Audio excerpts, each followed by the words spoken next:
Salamu alaikum. Wa alaika salam. Dan mama, ina fatan dai kaga abin da ke faruwa a social media. Mene kenan? Nana Khadija, Ka yi wani abin ne? Nana Khadija ta yi accepting din soyayya Aminu Kano Sele. Inna lillahi wa inna ilaihi raji'un.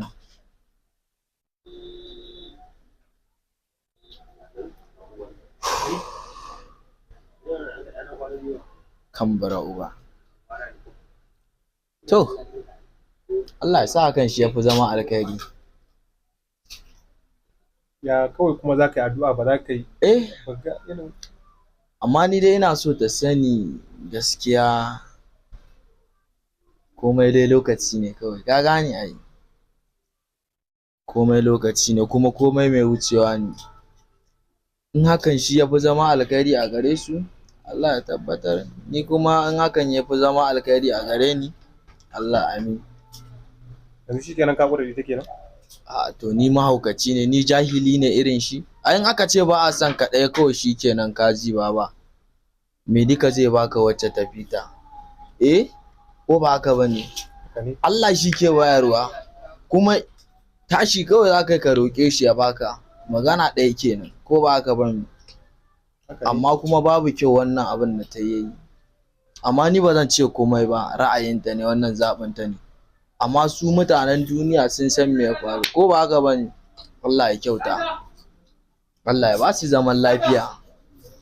Amin. So mutane dai na san kowa yana tambaya akan me dan mama zai ce, to kun ji abin da dan mama ya ce. Shi addu'a ma kawai ya musu. Sarkin haƙuri kenan. Sarkin haƙuri kenan. In dai haƙuri ne, mutane kuma inda suke kenan sun ce kai sarkin haƙuri ne. Kuma amma wai suna ganin kamar haƙurin da kai fa shi ya jama wannan abin. Shirin da kake yi. Ka gane shirin da nake yi. Ni ba wai ma abocin hayaniya ba ne.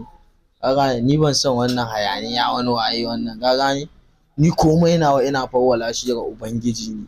Duk abin da ya faru da ni a duniyan nan kawai na san daga Allah ne. Allah ne ya kaddara sai ya faru. Ka gane to dan me zan zo in ta wahalar da kaina? Ka gane ai. Dun ko wannan wai ta amsa soyayya shi ko wani waye, wannan Allah ne ya tsara a haka. Yasa na gaya wa mutane tun kafin yanzu na ce Allah shi kaɗai ya san mijin Khadija, ko ba haka bane? Shi ma din za ta iya zuwa yanzu ta amsa soyayya shi. Ka gane ta amsa soyayya shi ya zo ba shi zai aure ta ba. Shi in mai hankali ne wani ya kasa wani ka kasa aka daina son ka kwato mace ta butulce wa wani, za a ce ka gane ta butulce ma wani ta dawo gunka, kai ma kana tunanin nan gaba ba za ta iya ma butulci ta koma wani ba. Ka gane? Na gane. Shi sa na shiru na kyale su je. Alhamdulillah, Allah ya bada sa'a, ko ba haka bane? Haka ne. Shi ne kawai. Mutane sai ku taya mu da addu'a. Taya mu da addu'a don Allah. Yawwa, ni ma Allah ya kawo wata ƴar fakafa beauty.